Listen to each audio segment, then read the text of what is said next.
Hi hello കൂട്ടുകാരെ, ചെമ്പനീർ പൂവ് സീരിയലിൻ്റെ ഇന്ന് വരാൻ പോകുന്ന എപ്പിസോഡ് കഥയാണ് ഈ വീഡിയോയിൽ ഉൾക്കൊള്ളിച്ചിരിക്കുന്നത്.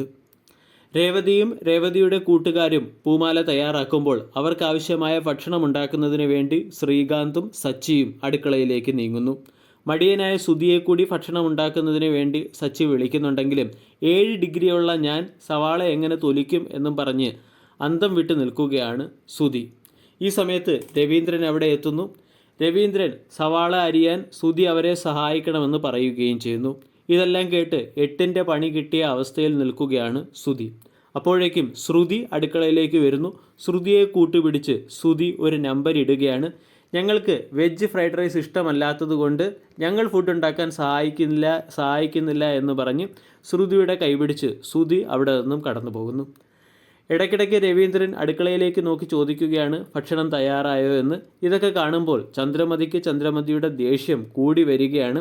നാശം, മാലകെട്ട് കാരണം ഉറങ്ങാൻ പോലും പറ്റുന്നില്ല.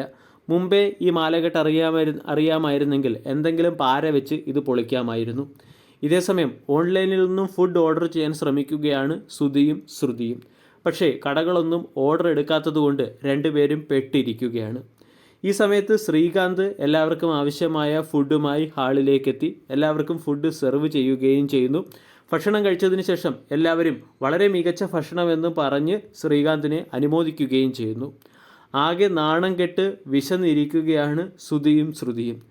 എല്ലാവരും ഹാളിലിരുന്ന് ഭക്ഷണം കഴിക്കുന്ന സമയത്ത് സുധി പമ്മി സ്റ്റോർ റൂം വഴി അടുക്കളയിലേക്ക് എത്തുകയും അവിടെ നിന്നും ഭക്ഷണമെടുത്ത് സ്റ്റോർ റൂമിലേക്ക് മടങ്ങുകയും ചെയ്യുന്നു. ഈ സമയത്ത് സ്റ്റോർ റൂമിൽ ആരോ ഇരിക്കുന്നത് കണ്ട് സുധി ഞെട്ടി. നോക്കിയപ്പോൾ മറ്റാരുമല്ല, വേറൊരു പ്ലേറ്റും പിടിച്ച് ശ്രുതിയും അവിടെ ഇരിപ്പുണ്ട്. ഇവരെ രണ്ടുപേരെയും സച്ചി കണ്ടുപിടിക്കുന്നു. രണ്ടുപേർക്കും കുടിക്കാൻ ഓരോ ഗ്ലാസ് വെള്ളവും കൊടുത്ത് ഒരു ചിരിയും ചിരിച്ച് സച്ചി അവിടെ നിന്നും കടന്നു പോവുകയാണ്. ഫുഡ് കഴിച്ചു കഴിഞ്ഞ് ദേവു ശ്രീകാന്തിന് കൈ കൊടുത്തിട്ട് പറയുന്നു സൂപ്പർ ഫുഡ് എന്ന്. ഇത് കണ്ട് ചന്ദ്രയ്ക്ക് ദേവുവിനോട് വളരെ ദേഷ്യം വരുന്നു. ചന്ദ്ര ദേവുവിനോട് പറയുക, നീ ഇവിടെ പൂ കെട്ടാനല്ലേ വന്നത്, പിന്നെ നിനക്ക് പോയിരുന്ന് പൂ കെട്ടിക്കൂടെ എന്ന് പറയുന്നു. ഉടൻ തന്നെ ചന്ദ്ര വർഷയെ വിളിച്ച് മറ്റൊരു മുറിയിലേക്ക് കൊണ്ടുപോവുകയും ദേവു ശ്രീകാന്തുമായി അടുത്തിടപഴകുന്നത് നീ ഒന്ന് സൂക്ഷിക്കണമെന്ന് പറഞ്ഞ് ഏഷണി കയറ്റുകയും ചെയ്യുന്നു. ഇത് കേട്ട് വർഷയ്ക്ക് മനസ്സിലായി ചന്ദ്രമതി ഏഷണി കയറ്റുകയാണെന്ന്. ചന്ദ്രമതിക്ക് ഒരു പണി കൊടുക്കാൻ വർഷ തീരുമാനിക്കുന്നു. വർഷ ഉടൻ തന്നെ ചന്ദ്രമതിയുടെ കൈയും പിടിച്ച് ഹാളിലേക്ക് വരികയാണ്.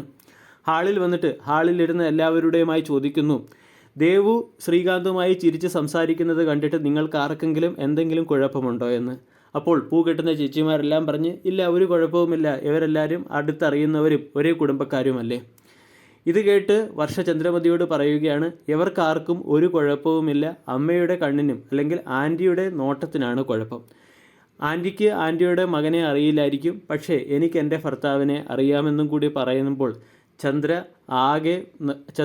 ആകെ വിഷമത്തിലാവുകയും ഇവിടെ നിന്നും എങ്ങനെയെങ്കിലും ഒന്ന് രക്ഷപ്പെട്ടാൽ മതിയെന്ന അവസ്ഥയിൽ നിൽക്കുന്ന ചന്ദ്രയെ കാണിച്ചുകൊണ്ടാണ് ഇന്നത്തെ എപ്പിസോഡ് അവസാനിക്കുന്നത്.